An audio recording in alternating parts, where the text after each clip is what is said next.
ദൈവത്തിൻ്റെ അതിപരിശുദ്ധമായ നാമം വാഴ്ത്തപ്പെടുമാറാകട്ടെ. ഈ അനുഗ്രഹിക്കപ്പെട്ട നല്ല സമയത്തിനായി ദൈവത്തെ നന്ദിയോട് സ്തുതിക്കുന്നു, സ്തോത്രം ചെയ്യുന്നു. പ്രിയമുള്ളവരെ, ഒരു നിമിഷം പ്രാർത്ഥിക്കുന്നു.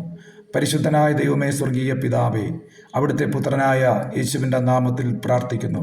മഹാപരിശുദ്ധനും നിത്യനും നീതിമാനുമായ എൻ്റെ കർത്താവേ, എൻ്റെ പ്രാണനാഥ, നന്ദിയോട് അങ്ങേ സ്തുതിക്കുന്നു.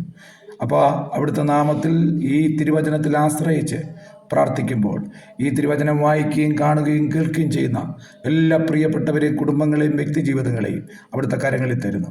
കർത്താവായ യേശുവിൻ്റെ നാമത്തിൽ എഴുതപ്പെട്ട തിരുവചനം ജീവൻ്റെ വചനമാണ്.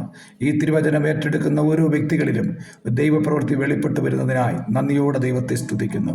ഈ തിരുവചനം ഏറ്റെടുത്ത് പ്രാർത്ഥിക്കുന്ന ഓരോ പ്രിയപ്പെട്ടവരിലും കർത്താവിൻ്റെ സ്നേഹം വെളിപ്പെടട്ടെ. ഒരു ഭാരപ്പെടുന്ന ഏത് വിഷയത്തിലോ കർത്താവെ അവിടുന്ന് വിടുതൽ കൊടുക്കണമേ. ദൈവിക സമാധാനം വ്യാപരിക്കട്ടെ. ഭവനത്തിൽ കർത്താവെ ആമേ സ്തോത്രം, അസമാധാനം കൊണ്ടിടുന്ന എല്ലാ ദുഷ്ടൻ്റെ പോരുകളും മാറട്ടെ. ഓരോ ഭവനങ്ങളിലും കർത്താവിൻ്റെ സ്നേഹത്തിൽ കുടുംബങ്ങൾ സന്തോഷിക്കട്ടെ, കുഞ്ഞുങ്ങൾ സന്തോഷിക്കട്ടെ, ദൈവസ്നേഹം വെളിപ്പെടട്ടെ. ഓരോ കുടുംബങ്ങളിലും കർത്താവായ യേശുവിൻ്റെ സ്നേഹത്താൽ നിറയട്ടെ എന്ന് പ്രാർത്ഥിക്കുന്നു. ഈ തിരുവചനത്താൽ കർത്താവെ എല്ലാ പ്രിയപ്പെട്ടവരെയും വീണ്ടും ബലപ്പെടുത്തണം, ശക്തീകരിക്കണം. അങ്ങയുടെ നാമം മഹത്വപ്പെടും.